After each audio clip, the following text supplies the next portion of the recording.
Hello dear students, welcome to the Gateway Classes. My name is Gulshan Kumar और मैं आपको पढ़ा रहा हूं डिस्क्रीट मैथमेटिक्स। डिस्क्रीट मैथमेटिक्स में हम यूनिट नंबर 3 पढ़ रहे हैं, थ्योरी ऑफ लॉजिक। और आज हमारा यूनिट नंबर 3 का लेक्चर नंबर 8 है। और आज के लेक्चर में हम थ्योरी ऑफ इन्फ्रेंस के कुछ और इंपॉर्टेंट क्वेश्चन सॉल्व करेंगे। तो थ्योरी ऑफ इन्फ्रेंस को हमने लास्ट लेक्चर में स्टार्ट किया था और लास्ट लेक्चर में हमने थ्योरी ऑफ इन्फ्रेंस का पूरा बेसिक पढ़ लिया था। उसके ऊपर बेस्ड हमने काफी सारे क्वेश्चन भी सॉल्व किए थे।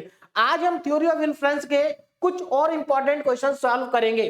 तो आपको मैं एक बात शॉर्ट में बता देता हूं कि थ्योरी ऑफ इन्फ्रेंस में हमने लास्ट लेक्चर में क्या पढ़ा था।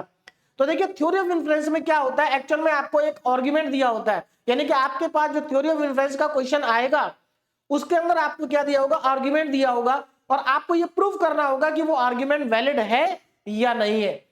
आर्गुमेंट क्या होता है, आर्गुमेंट के अंदर आपको प्रपोजिशन गिवन होते हैं और उन प्रपोजिशन का कंक्लूजन भी गिवन होता है। तो जो कंक्लूजन होता है वो भी प्रपोजिशन है, यानी कि आपको आर्गुमेंट के अंदर प्रपोजिशन दिए गए होंगे और आपको क्या प्रूव करना होगा, ये प्रूव करना होगा कि वो आर्गुमेंट वैलिड है या नहीं है। अब किसी भी आर्गुमेंट को वैलिड प्रूफ करने के लिए हमारे पास दो मेथड होते हैं। एक तो ट्रूथ टेबल की हेल्प से हम प्रूव कर सकते हैं और ट्रूथ टेबल आपको अच्छे से आती है। दूसरा, रूल ऑफ इन्फ्रेंसेस की हेल्प से भी हम प्रूव कर सकते हैं। और मैंने आपको लास्ट लेक्चर में बताया था कि अगर एग्जाम में जो क्वेश्चन आता है, अगर वहां पर 2 या 3 प्रपोजिशन वेरिएबल हैं और मेथड मेंशन नहीं है तो आप ट्रूथ टेबल से ही करना।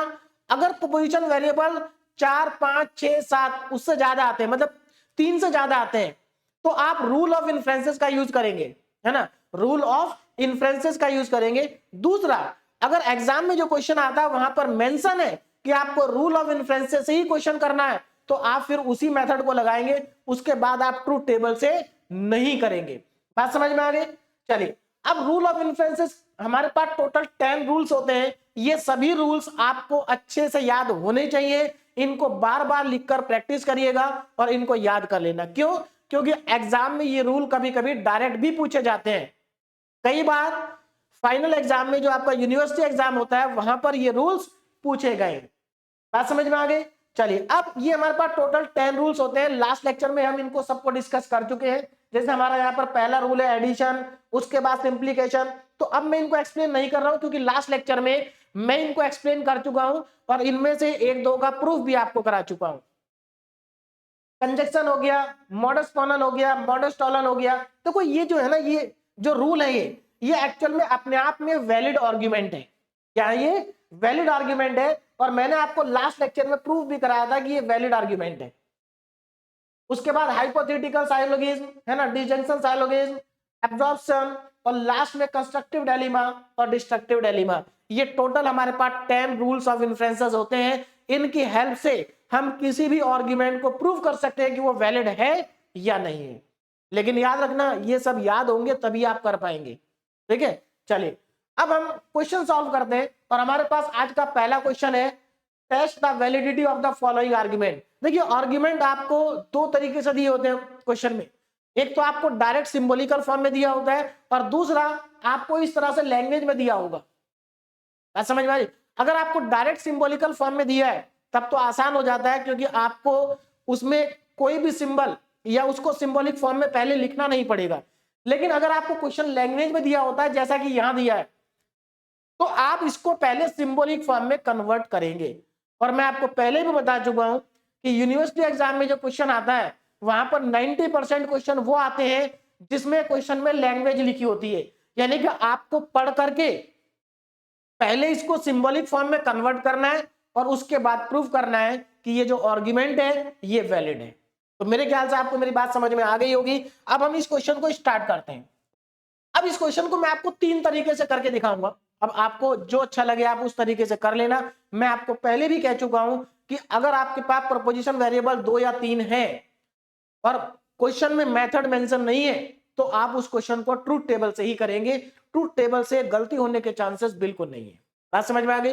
चलिए, तो सबसे पहले तो इसको सिंबॉलिक फॉर्म में कन्वर्ट करेंगे, है ना। तो यहां पर देखते हैं हमारे पास कौन कौन से प्रपोजिशन है। तो test the validity of the following argument. पहला प्रपोजिशन यहां से स्टार्ट होता है, I will select in IAS examination. तो पहला प्रपोजिशन हमारा यहीं से स्टार्ट होगा। तो मैं यहां पर मान लेता हूं, लेट लेट, ध्यान दीजिएगा, लेट, तो पहला प्रोपोजिशन को हम P मान लेते हैं, क्या मान लेते हैं? P। तो लेट P, पहला प्रोपोजिशन हमारा क्या हो गया? P हो गया। और ये P क्या होगा? आई will select, I will select in, I will select in IAS examination. ये हमारा फर्स्ट प्रोपोजिशन हो गया जिसको हमने मान लिया P। आगे चलते हैं। देन आई विल, अब यहां से देखिए दूसरा प्रोपोजिशन स्टार्ट हो रहा है, will not be able to go to London. अब इसमें नॉट वर्ड आ रहा है, तो आप पहले इस आर्ग्यूमेंट के अंदर देखो कहीं ये वाला जो प्रोपोजिशन है विदाउट नॉट भी है क्या। तो इसके आगे आप पढ़ेंगे लिखा I am going to London, तो देखो ये अगर आप देखिए ये विदाउट नॉट है और यहां पर नॉट लिखा है। बात समझ में आ रही है? तो आप उस प्रोपोजिशन को एज्यूम करना जिसमें नॉट नहीं है। बात समझ में आ गई? तो आप यहाँ पर सेकंड प्रोपोजिशन किसको एज्यूम करेंगे?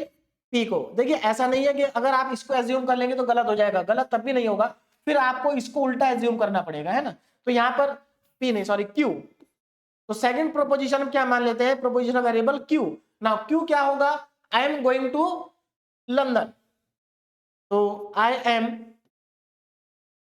गोइंग टू लंदन, तो ये हमारा सेकंड प्रोपोजिशन हो गया। क्या इसमें कोई और प्रोपोजिशन दिया? आगे देखते हैं ना। आगे क्या कहा? Since I am going to London I will not select in IAS examination. देखो ये नॉट, तो इसका इसमें नॉट लग गया ना, इसका मतलब यहाँ पर दो ही प्रोपोजिशन है। आपको यहाँ पर टोटल 4 प्रोपोजिशन दिखाई दे रहे हैं, है ना। 4 क्यों? एक तो ये है I will select in IAS examination, लेकिन इसी प्रोपोजिशन में नॉट लगा के ये बना दिया आई will not select in IAS examination. तो आप इसको दो अलग अलग वेरिएबल एज्यूम नहीं करेंगे, एक ही वेरिएबल एज्यूम करेंगे। एक्चुअल में अगर आपने आई will select in IAS examination को P माना है तो I will not select in IAS examination वो निगेशन P हो जाएगा। क्या हो जाएगा? निगेशन P हो जाएगा। बात समझ में आ रही है? इसी तरह से क्योंकि हमने I am going to London को क्या माना है? Q, तो ये जो नॉट वाला I will not able to go to London, ये आपका निगेशन Q बन जाएगा। तो मेरे ख्याल से आपको मेरी बात समझ में आ गई होगी, है ना। तो अब मैं यहाँ पर इसको सिंबॉलिक फॉर्म में लिखने जा रहा हूं, ध्यान दीजिएगा। आप चाहे तो यहाँ पर इस तरह से भी लिख सकते हैं निगेशन P। निगेशन P क्या हो जाएगा? I will not select in IAS examination. और निगेशन Q क्या हो जाएगा? निगेशन Q हो जाएगा I will not able to go to London. तो लेकिन मैं उनको लिख नहीं रहा हूं, है ना, ज्यादा लिखने से कोई फायदा नहीं है, इतना सफिशिएंट है। अब आगे देखिए जरा, अब मैं इसको सिंबॉलिक फॉर्म में कन्वर्ट कर रहा हूं। यहां देखो, अगर आप इस सेंटेंस पे ध्यान दो तो ये इफ से स्टार्ट हो रहा है, यानी कि इफ देन वाला सेंटेंस है, और इफ देन वाले सेंटेंस में इंप्लीकेशन आता है। तो अगर आप इसको सिंबॉलिक फॉर्म में कन्वर्ट करेंगे, देखिए यहां से इफ से स्टार्ट होकर के यहां तक अगर आप इसको सिंबॉलिक फॉर्म में कन्वर्ट करते हैं, यहां से यहां तक, तो ये सिंबॉलिक फॉर्म में क्या बन जाएगा? देखिए आई will select in IAS examination, इसका मतलब P आएगा, इंप्लीकेशन का साइन आएगा, और उसके बाद not able to go to London, इसका मतलब Q का निगेशन आएगा। तो देखिए ये हमारा सिंबॉलिक फॉर्म में कन्वर्ट हो गया। कहां से कहां तक? इफ से लेकर के लंदन तक का सेंटेंस हमारा कन्वर्ट हो गया सिंबॉलिक फॉर्म में। आगे देखो, now since I am going to London, since I am going to London I will not select in IAS examination. अब यहां पर अगर आप ध्यान दें तो यहां पर कंक्लूजन क्या निकल रहा है? कंक्लूजन ये निकल रहा है, देखो ये कंक्लूजन नहीं है, सिंस क्योंकि I am going to London I will not select in IAS examination, इसका मतलब I will not select in IAS examination is the conclusion. तो I am going to London, I am going to London का मतलब है क्यों, इसका मतलब इसको अगर मैं सिंबॉलिक फॉर्म में कन्वर्ट करूं तो ये सिंबॉलिक फॉर्म में आपका क्या आ जाएगा? क्यू आ जाएगा। ये आपका सिंबॉलिक फॉर्म में क्या आ जाएगा? क्यू। ठीक है ना। अब इसके आगे देखो, लास्ट में आई will not select in IAS examination, और ये हमारा क्या हो जाएगा? कंक्लूजन हो जाएगा, और क्योंकि नॉट वर्ड लगा है तो ये आएगा निगेशन P। तो ये हमारा पूरा का पूरा आर्ग्यूमेंट सिंबॉलिक फॉर्म में कन्वर्ट हो चुका है। बात समझ में आ गई? अगर आप इसको डायरेक्टली देखें, अगर आप इसका डायरेक्ट इसको देखें तो ये सिंबॉलिक फॉर्म में कन्वर्ट हो चुका है, ये आर्ग्यूमेंट वैलिड है। कैसे वैलिड है? बाय मॉडस टॉलन, यानी कि रूल ऑफ इन्फ्लुएंस यहाँ पर डायरेक्ट लग जाएगा मॉडस टॉलेरेंस, और उसकी हेल्प से हम बता सकते हैं कि ये वैलिड आर्गुमेंट है। चलिए पहले मैं इसको बताता हूं आपको ट्रूथ टेबल से। बाय ट्रूथ टेबल, अब ट्रूथ टेबल में भी आप दो तरीके से प्रूव कर सकते हैं, मैंने यहां पर दोनों तरीके बनाए हुए है ना, by truth table second method और by truth table first method. तो मैं आपको हर तरीके से इस क्वेश्चन को बता देता हूं, आपको जो अच्छा लगे वो कर लेना, है ना, ध्यान दीजिएगा। तो मैं इसको ट्रूथ टेबल से बनाने जा रहा हूं, ध्यान दीजिए क्या है यहां पर एक्चुअल में। तो पहले तो ये देखो कि कितने प्रोपोजिशन वेरिएबल है, दो प्रोपोजिशन वेरिएबल है पी और क्यू। तो मैं यहां पर क्या करूंगा, यहां पर मैंने पी ले लिया और यहां पर क्यू ले लिया। अब इनके लिए हम क्या ले लेते हैं, यहां पर पी और क्यू क्योंकि दो ही प्रोपोजिशन वेरिएबल है, तो ट्रूथ टेबल में हमारे पास टोटल 4 रो आएंगी क्योंकि हमारे पास टोटल 4 चॉइसेस होंगी। तो आपको आता है चॉइस कैसे लिखी जाती है, T T F F, T F T F.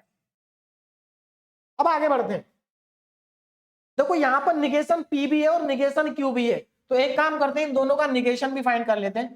तो निगेशन पी और निगेशन क्यू, तो पी का निगेशन, निगेशन में क्या होता है, टी का एफ और एफ का टी, तो यहां पर एफ आएगा, यहां भी एफ आएगा और यहां पर टी आ जाएगा और ये भी टी बन जाएगा। निगेशन क्यू, तो ये एफ बनेगा, एफ का टी बनेगा, अगेन टी का एफ बनेगा और एफ का अगेन टी बनेगा। अब थोड़ा सा आगे चलते हैं, अब इसको देखो जरा, P इंप्लीकेशन निगेशन Q, तो हम यहां पर निकालते हैं P इंप्लीकेशन निगेशन Q। अब देखो ये कितना आएगा, P इंप्लीकेशन निगेशन Q, ध्यान दीजिएगा। देखिए देखो P कहां पर है, P ये रहा, और निगेशन Q कहां पर है, ये निगेशन Q है। इन दोनों में हमें इंप्लीकेशन अप्लाई करना है ना, यानी कि इफ कंडीशनल वाला हमें क्या करना है, यहां पर कनेक्टिव अप्लाई करना, ध्यान दीजिएगा। देखिए पहला कॉलम किसका है, पी का, दूसरा कॉलम किसका होना चाहिए, निगेशन क्यू का। इसमें देखो कि टी एफ का कॉम्बिनेशन, देखिए इंप्लीकेशन में टी एफ के कॉम्बिनेशन पर एफ बनता है, अदरवाइज टी बनेगा, यानी कि पहला टी दूसरा एफ होगा तो एफ मिलेगा, अदरवाइज टी मिलेगा। देखो यहां पर पहला टी और दूसरा एफ है, तो यहां पर हमें क्या मिलेगा, एफ मिलेगा, है ना। यहां पर टी टी है तो ये अदरवाइज हो गया, तो यहां पर टी मिलेगा। ये भी एफ एफ है तो ये भी अदरवाइज हो गया, यहां भी टी मिलेगा। और यहां पर एफ टी है तो ये भी अदरवाइज हो गया और ये भी आपके पास टी मिलेगा। यानी कि हमारी ट्रूथ टेबल कंप्लीट बन करके तैयार हो चुकी है। अब इसका आंसर कैसे देंगे, देखिए लास्ट लेक्चर में हमने पढ़ा था, क्या पढ़ा था, ध्यान दीजिएगा। हमने लास्ट लेक्चर में पढ़ा था, if all the premises are true, if all the premises are true, या whenever all the premises are true, whenever all the premises are true and conclusion is also true। ध्यान दीजिएगा, जब आपके premises true होते हैं और conclusion भी true होता है तो आपका जो आर्गुमेंट होता है वो वैलिड होता है। यहां पर ध्यान देते हैं प्रीमाइसेस कौन कौन से हैं, पहले मैं यहां पर आपको बता दूं कि प्रीमाइसेस कौन कौन से हैं। देखिए ये आपका फर्स्ट प्रीमाइसेस है, ये क्या है आपका, ये आपका फर्स्ट प्रीमाइस है, ये आपका सेकंड प्रीमाइस है और ये आपका कंक्लूजन। यानी कि प्रीमाइसेस वाले कॉलम कौन से, उनको मैं सेलेक्ट कर लेता हूं। एक तो प्रीमाइसेस का कॉलम है P और दूसरा प्रीमाइसेस का कॉलम है हमारा, सॉरी P नहीं, हाँ प्रीमाइसेस का कॉलम देखिए कौन कौन सा, ध्यान दीजिए। पहले एक है हमारा प्रीमाइसेस का कॉलम P इंप्लीकेशन Q, ये रहा फर्स्ट प्रीमाइसेस। सेकंड प्रीमाइस क्या है, Q, ये दो प्रीमाइसेस के कॉलम है। और कंक्लूजन का कॉलम कौन सा है, यानी कि ये भी आपका प्रीमाइसेस है, ये भी आपका प्रीमाइसेस है ना। और कंक्लूजन क्या है, निगेशन P, यानी कि ये वाला आपका कंक्लूजन है। अब यहां पर जरा इंपॉर्टेंट बात पर ध्यान दीजिएगा। देखिए हमने क्या पढ़ा था लास्ट लेक्चर में कि whenever all the premises are true, conclusion is also true.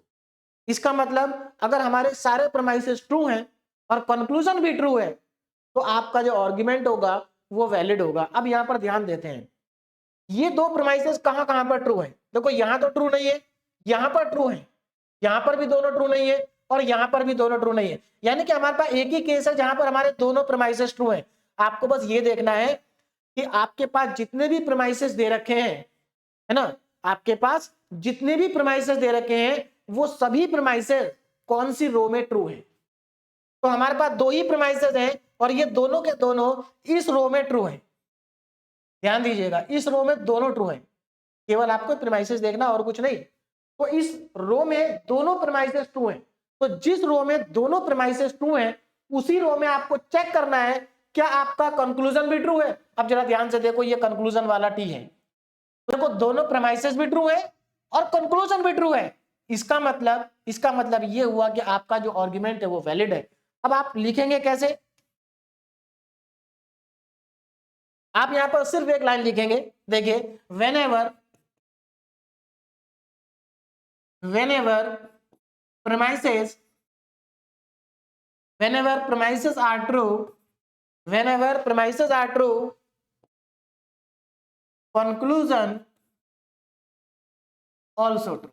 मतलब जब भी आपके प्रीमाइसेस ट्रू हैं तो आपका कंक्लूजन भी क्या है, ट्रू है। और अब आप लिख देंगे hence given argument is a valid argument, है ना। तो आप यहां पे लिख देंगे हेंस आर्गुमेंट इज वैलिड या given argument is a valid argument. तो मेरे ख्याल से आपको मेरी बात समझ में आ गई होगी, है ना। तो कितनी आसानी के साथ हमने प्रूव कर दिया कि हमारा जो गिवन आर्गुमेंट है वो क्या है, वैलिड है। बोलो मेरी बात समझ में आ गई। तो ध्यान रखना ये दोनों क्या है, प्रीमाइसेस है, एक फर्स्ट प्रीमाइसेस, ये सेकंड प्रीमाइसेस, और ये आपका क्या है, कंक्लूजन है। ये सब हम कल पढ़ चुके हैं। ये क्या है आपका कंक्लूजन, ये प्रीमाइस और ये कंक्लूजन, ठीक है ना। चलिए अब आगे बढ़ते हैं और इसी क्वेश्चन को मैं आपको दूसरे तरीके से करके दिखाता हूं। दूसरा तरीका क्या है, ट्रूथ टेबल से, मतलब ट्रूथ टेबल में भी हमारे पास दो मेथड है करने के। देखिए ट्रूथ टेबल में दूसरा मेथड क्या है ना, सेकंड मेथड ट्रूथ टेबल का। अभी मैं ट्रूथ टेबल का ही मेथड बता रहा हूं, ध्यान दीजिए। देखो इतनी टेबल मैंने पीछे से बना के रखी है पहले से ही, यानी कि हमने इतनी टेबल मैंने पहले से ही बना ली है, ये तो एज इट इज रहेगी। यानी कि इतना काम तो आपको ऐसे ही करना जैसे हमने अभी अभी किया। अब यहां पर क्या होगा, लास्ट लेक्चर में हमने क्या पढ़ा था कि हमारे पास जितने भी प्रीमाइसेस दे रखे हैं उन सभी प्रीमाइसेस का आप कंजक्शन करेंगे।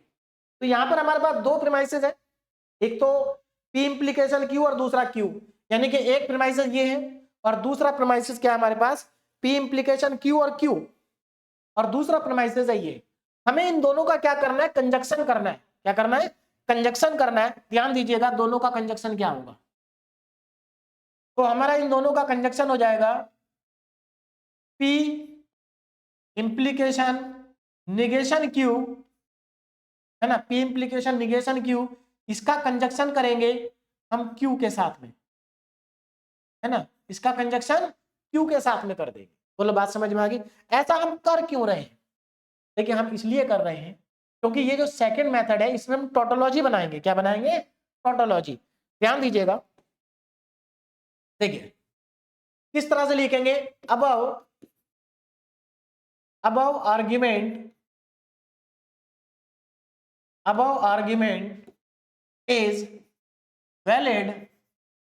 argument is valid if, देखिए ऊपर का जो आर्गुमेंट है, जो आर्गुमेंट हमें दिया है, ये आर्गुमेंट ये कब वैलिड होगा, ये तब वैलिड होगा जब ये टोटोलॉजी बनाएगा। अब टोटोलॉजी कैसे बनती है ना, देखिए टोटोलॉजी कैसे बनती है जरा ध्यान दीजिएगा। तो अब मैं यहां पर टोटोलॉजी बनाने जा रहा हूं, देखो पी इंप्लीकेशन निगेशन क्यू, इसका कंजक्शन होगा किसके साथ में, क्यू के साथ में, और ये जो आएगा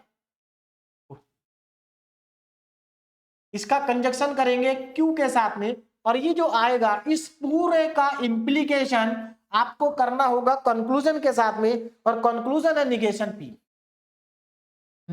पी। अब ये क्या हो गया, ये हमारा एक नया प्रोपोजिशन बन गया।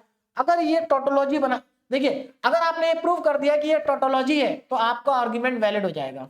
तो इज अ टोटोलॉजी। बोलो बात समझ में आ गई। ये हमारा दूसरा तरीका है इसको प्रूव करने का, कि या तो आप टोटोलॉजी प्रूव कर दीजिए। टोटोलॉजी कैसे प्रूव होती है, जो आपके पास गिवन प्रीमाइसेस है, चाहे 2 हो 3 हो 4 हो कितने भी हो, उन सबके बीच में कंजक्शन लगाएंगे और जो पूरा का पूरा ये बन जाएगा, इस पूरे का इंप्लीकेशन करेंगे कंक्लूजन के साथ में। तो ये पूरा स्टेटमेंट अगर आपने टोटोलॉजी प्रूफ कर दिया तो आपका आर्गुमेंट वैलिड हो जाएगा। ठीक है, तो अभी मैं क्या कर रहा हूं, यहाँ पर ये लेफ्ट वाला पार्ट है इंप्लीकेशन से, ये यहाँ निकाल रहा हूं। इसका मतलब मैं कंजक्शन कर रहा हूं किस किस का, इसका और क्यू का, क्योंकि हमारे पास दो प्रेमाइसेस थे, ये और ये, दोनों का कंजक्शन, यानी कि क्यू हमारे पास ये रहा और एक ये, इन दोनों के बीच में कंजक्शन। आप जानते हैं कंजक्शन में टी टी पे टी मिलता है, अदरवाइज फॉल्स मिलता है। देखो जरा यहां देखिए, टी एफ है ये तो फॉल्स मिलेगा, ये एफ टी है यहां भी फॉल्स मिलेगा, ये टी टी है यहां पर टी मिलेगा, और ये भी एफ टी है तो यहां पर भी फॉल्स मिलेगा। अब आगे बढ़ते हैं, अब हमें करना है इंप्लीकेशन, यानी कि पूरा का पूरा सेंटेंस हमें यहां पर लिखना पड़ेगा। अब इतना स्पेस मेरे पास नहीं है, लेकिन मैं छोटा छोटा करके लिख देता हूं, ध्यान दीजिएगा। पी इंप्लीकेशन निगेशन क्यू, इसका कंजक्शन क्यू के साथ में, और जो भी आएगा इस पूरे का इंप्लीकेशन निगेशन पी के साथ। आप चाहें तो इस पूरे के पूरे सेंटेंस को कुछ मान लेना और वहां पर लिख देना छोटा सा, ठीक है ना। चलिए, निगेशन पी, पी थोड़ा बाहर चला गया है हमारा, ध्यान रखना। अब यहां पर मैं लिख रहा हूं, तो आपको क्या करना है, इसके साथ में इंप्लीकेशन लेना है, किसका, निगेशन पी का। अब लास्ट में निगेशन पी है, निगेशन पी, ध्यान देखिए। तो मैं यहां पर कॉलम टिक कर लेता हूं। देखिए पहला कॉलम तो हमारा ये है, ये पहला कॉलम है, और निगेशन पी वाला ये दूसरा कॉलम है। अब इंप्लीकेशन में क्या होता है, टी एफ के कॉम्बिनेशन पे एफ आता है, अदरवाइज टी आता है। तो आप देखो जरा टी एफ का कोई कॉम्बिनेशन है क्या, पहले इसको देखेंगे और बाद में इसको देखेंगे। तो यहां पर देखो भाई, टी एफ का कॉम्बिनेशन देखना है तो यहां तो देखने की जरूरत नहीं है क्योंकि एफ एफ है। इस पर देखो, यहां टी है और यहां भी टी है, इसका मतलब टी एफ का कोई भी कॉम्बिनेशन आपको नहीं मिल रहा है। तो जब टी एफ का कोई कॉम्बिनेशन नहीं मिल रहा है तो सब अदरवाइज आ गया, इसका मतलब सभी जगह पर टी आएगा, और सभी जगह पर टी आ गया तो ये क्या बन गया, टोटोलॉजी। भाई आपको क्या प्रूव करना था, above argument is valid if, अगर ये टोटोलॉजी है तो आपका ऊपर का जो आर्गुमेंट है वो वैलिड होगा, और ये टोटोलॉजी है तो आप लास्ट में क्या लिख देंगे, hence hence given argument is valid. क्योंकि ये टोटोलॉजी प्रूव हो गया तो ये आर्गुमेंट क्या हो गया हमारा, वैलिड हो गया। बोलो बात समझ में आई। तो ट्रूथ टेबल से भी आप दो तरीके से प्रूव कर सकते हैं, आपको जो अच्छा लगे आप उससे कर सकते हैं। देखिए इसमें ही क्या फायदा है, इसमें बस ये फायदा है कि समय कम लगेगा। क्यों, क्योंकि आपको यहां पर देखो कॉलम कम बनाने पड़े। बात समझ में आ रही है। बाकी अगर आपको ये अच्छा लगता है तो आप इससे करें, इसमें आपको ये लिखना पड़ेगा नीचे, और अगर आपको ये अच्छा लगता है तो आप ऐसे करें, इसमें बस थोड़ा सा समय ज्यादा लगेगा क्योंकि आपको इसमें ट्रूथ टेबल में कॉलम बढ़ाने पड़ेंगे, आपको टोटोलॉजी प्रूव करनी पड़ेगी। या बाय रूल ऑफ इन्फ्रेंसेस, अगर आप रूल ऑफ इन्फ्रेंसेस लगाना चाहते हैं तो इससे तो बहुत ही आसान हो जाएगा, है ना। रूल ऑफ इन्फ्रेंसेस से क्या होगा, बहुत ही ज्यादा आसान हो जाएगा। ध्यान दीजिए कैसे, देखो जब आप रूल ऑफ इन्फ्रेंसेस से करेंगे तो ये तो आप लिखेंगे ही लिखेंगे, ये आप लिखेंगे ही लिखेंगे, और आप यहीं पर क्या कर देंगे, देखिए पी इंप्लीकेशन निगेशन क्यू, और क्यू, और क्या है क्यू। अब यहां पर अगर आप ध्यान दें, देखो यहां पर हमने पढ़ा था कि Q से Q अगर कैंसिल हो जाता है तो ये निगेशन बच जाता है और ये P बच जाता है, तो यहां पर ये निगेशन P बचेगा। और अब जरा ध्यान दीजिए, जब हम रूल ऑफ इन्फ्रेंसेस लगाते हैं तो रूल ऑफ इन्फ्रेंसेस से अगर आप प्रीमाइसेस का यूज करके कंक्लूजन आपको मिल जाता है। देखो हमने यहां पर प्रीमाइसेस का यूज करा, और प्रीमाइसेस का जब हमने यूज करा और यहां पर हमने रूल लगाया, कौन सा रूल, ध्यान दीजिएगा, बाय मॉडस टॉलेरेंस, ये हमने रूल ऑफ इन्फ्रेंस यहां पर लगा दिया। तो जब हम इसमें मॉडस टॉलरेंस रूल लगाएंगे तो ये देखो, आप मैंने आपको याद करने का तरीका भी बताया था कि आप ऐसा सोचिए Q से Q कैंसिल हो गया, अब ये निगेशन बचा और P बचा, निगेशन P नीचे आ जाएगा। और अगर आप ध्यान दें, यानी कि हमारा जो कंक्लूजन आ रहा है वो आ रहा है निगेशन P, और अगर आप इसमें देखें तो हमारा कंक्लूजन निगेशन P ही है।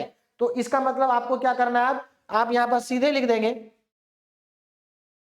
है ना। अब आप यहां पर सीधे लिख देंगे above argument hence above argument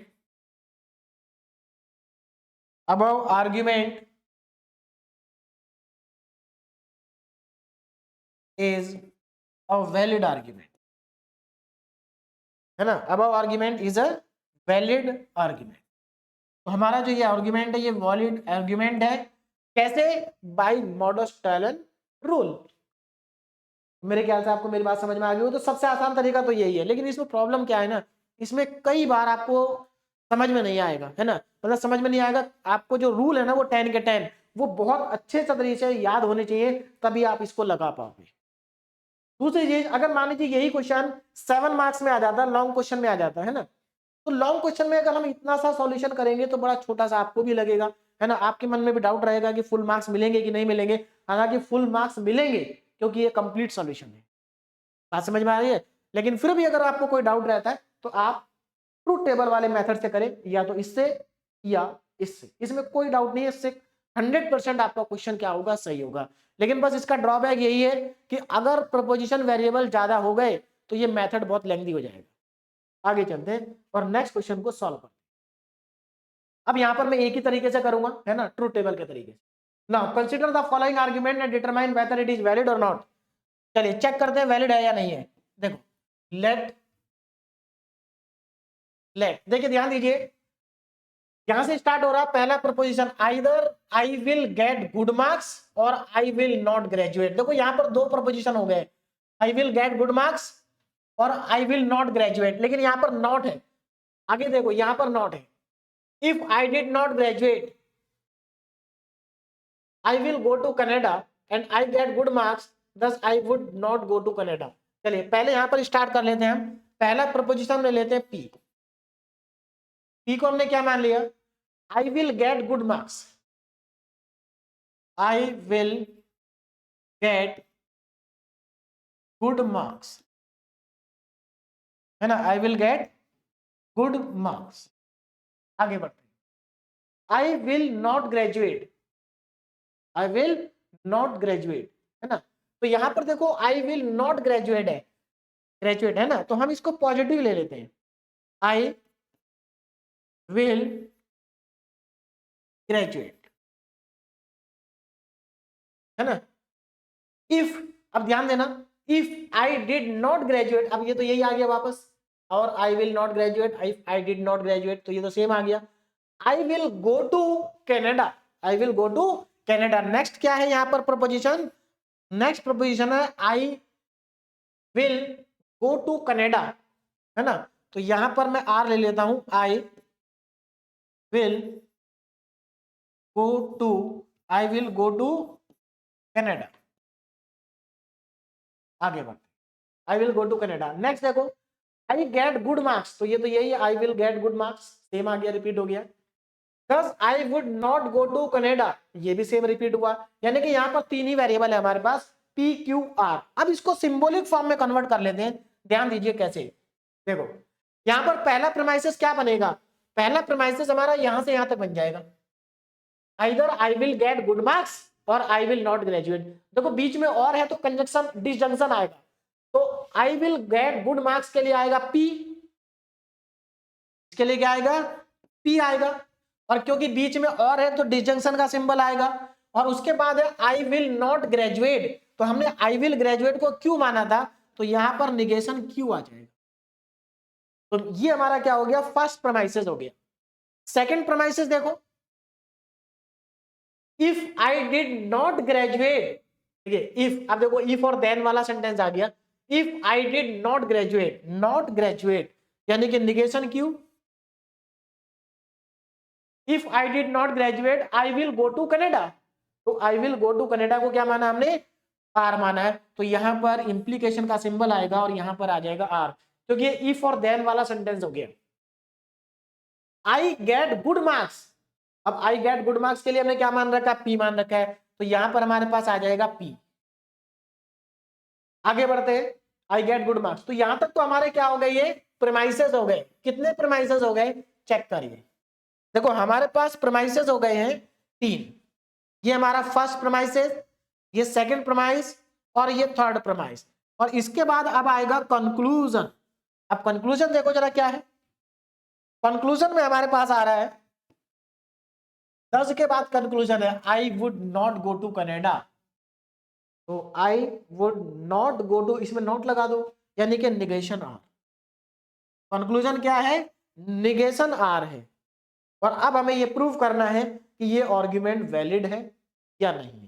check करते हैं। देखिए वैलिड प्रूव करना है तो नहीं, consider the following argument and determine whether it is valid, मतलब वैलिड है या नहीं है प्रूव करना है। देखिए कितने प्रपोजिशन वेरिएबल यहाँ पर आ रहे हैं, पी क्यू आर, 3 आ रहे हैं।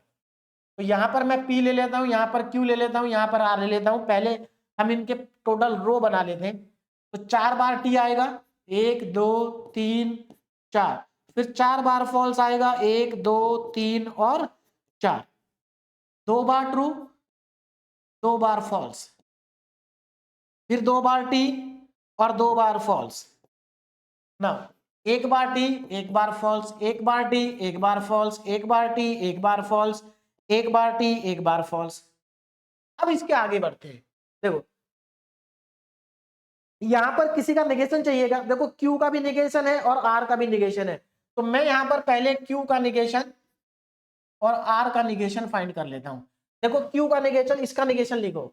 तो इसका जब आप निगेशन लिखेंगे तो ये F हो जाएगा, ये भी F हो जाएगा, ये आपके पास T हो जाएगा, ये T हो जाएगा, ये F आएगा, ये भी F आएगा, ये T आएगा और ये भी T आएगा ना। निगेशन R, इसका निगेशन लिखो तो F हो जाएगा, ये T बनेगा, ये T का F बनेगा, F का T बनेगा, T का अगेन F, F का अगेन T और T का अगेन F और F का अगेन T।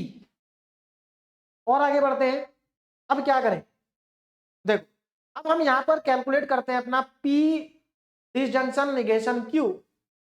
तो P disjunction negation Q, P disjunction negation Q कौन कौन से कॉलम से मिलेगा?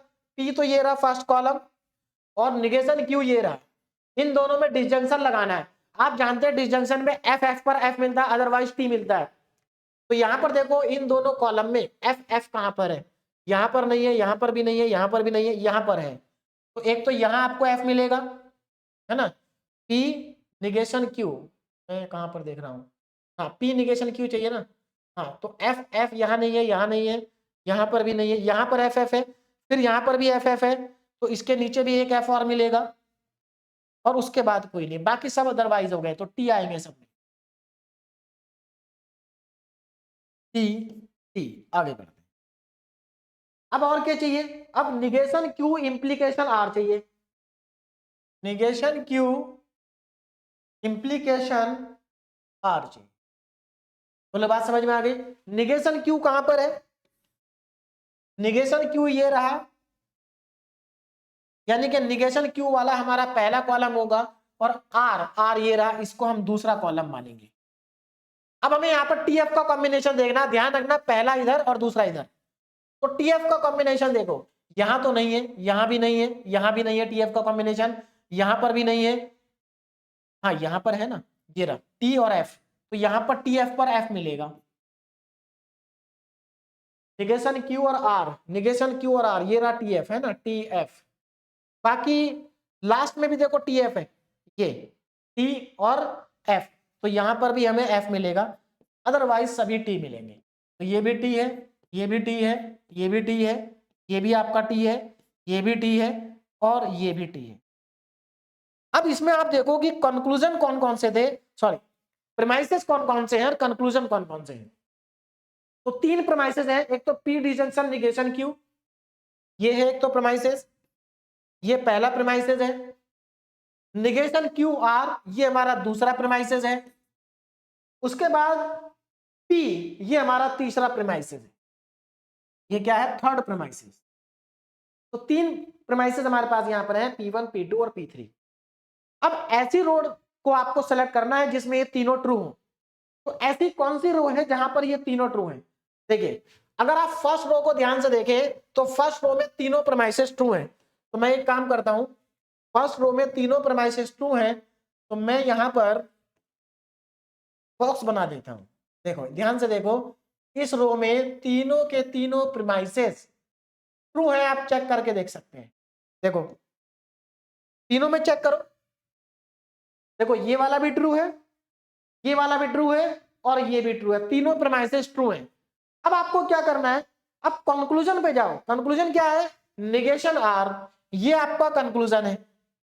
अब देखो क्या इसमें कंक्लूजन भी ट्रू है, तो यहां पर कंक्लूजन तो आपका ट्रू नहीं है, कंक्लूजन आपका ट्रू नहीं है। कंक्लूजन में हमारे पास क्या था, निगेशन आर, है ना, एक मिनट, निगेशन आर हमारे पास इसमें यहां पर कंक्लूजन में है।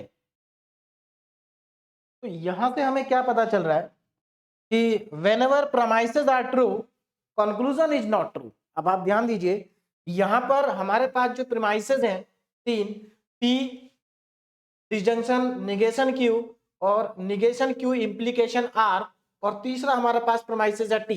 तो यहां पर देखो आप तीनों प्रीमाइसेस ट्रू हैं, लेकिन इनका जो कंक्लूजन है निगेशन R वो फॉल्स है। इसका मतलब क्या हुआ, इसका मतलब ये हुआ कि whenever premises are true conclusion is not true। तो अब बताइए ये स्टेटमेंट वैलिड होना चाहिए या वैलिड नहीं होना चाहिए, तो this statement is not valid. बात समझ में आ रही है ना। तो आप इसमें लास्ट में क्या लिख देंगे, देखिए यहां पर मैं लिख देता हूं, ध्यान दीजिएगा, whenever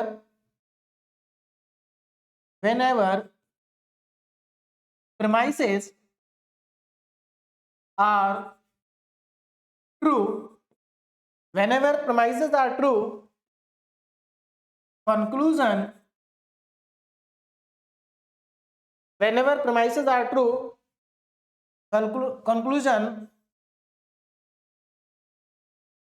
conclusion are not true। मतलब जब हमारे प्रेमाइसेस ट्रू है तो कंक्लूजन ट्रू नहीं है। तो whenever premises are true conclusion are not true या इज नॉट ट्रू। तो अब आप क्या कह सकते हैं, hence given argument is not valid. तो इसके आगे मैं लिख देता हूं, हेंस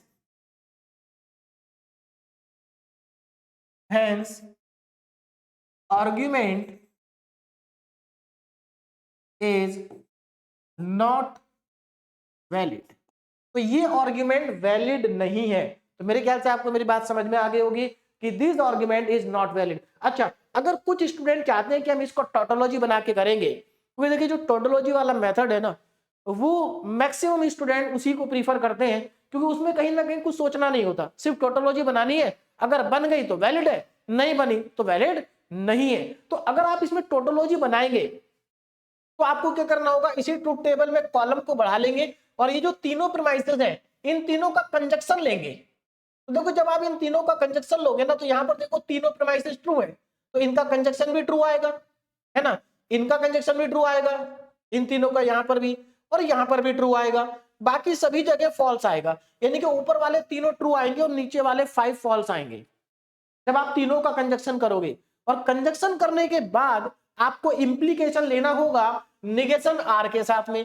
तो जब आप इंप्लीकेशन लेंगे तो क्योंकि आपको तो तीनों का कंजक्शन टी मिला स्टार्टिंग में, तो टी एफ का कॉम्बिनेशन बन जाएगा। तो टी एफ का कॉम्बिनेशन क्या बनेगा, एफ। तो अब आप मुझे बताइए, लास्ट वाले ट्रूथ टेबल का जो लास्ट कॉलम होगा उसमें तो एफ मिल गया, तो क्या कभी ये टोटोलॉजी बन पाएगा, नहीं बन पाएगा। तो it is not a tautology, यानी कि ये कॉम्बिनेशन टोटोलॉजी नहीं बनाएगा। बात समझ में आ गई। तो इसलिए ये स्टेटमेंट क्या नहीं है, वैलिड नहीं है। अब हम चलते हैं नेक्स्ट क्वेश्चन पे। थोड़ा सा ये डिफरेंट टाइप का क्वेश्चन है, लेकिन बहुत ही सिंपल है, ध्यान दीजिएगा। देखिए, check the validity of the following arguments. यहां पर ये जो आर्ग्यूमेंट्स लिखा है, हमें इसकी वैलिडिटी को चेक करना है। So with the use of symbolic notation. अब यहां पर जरा ध्यान देना, देखो यहां पर क्या है, ओनली इफ, यानी कि एक प्रपोजिशन ये है और दूसरा प्रपोजिशन ये है। तो इसको मैं P मान लेता हूं और इसको मैं Q मान लेता हूं। तो ध्यान दीजिएगा, लेट हम यहां P किसको ले रहे हैं, x square equal to y square, और Q किसको ले रहे हैं, एक्स इक्वल टू वाई।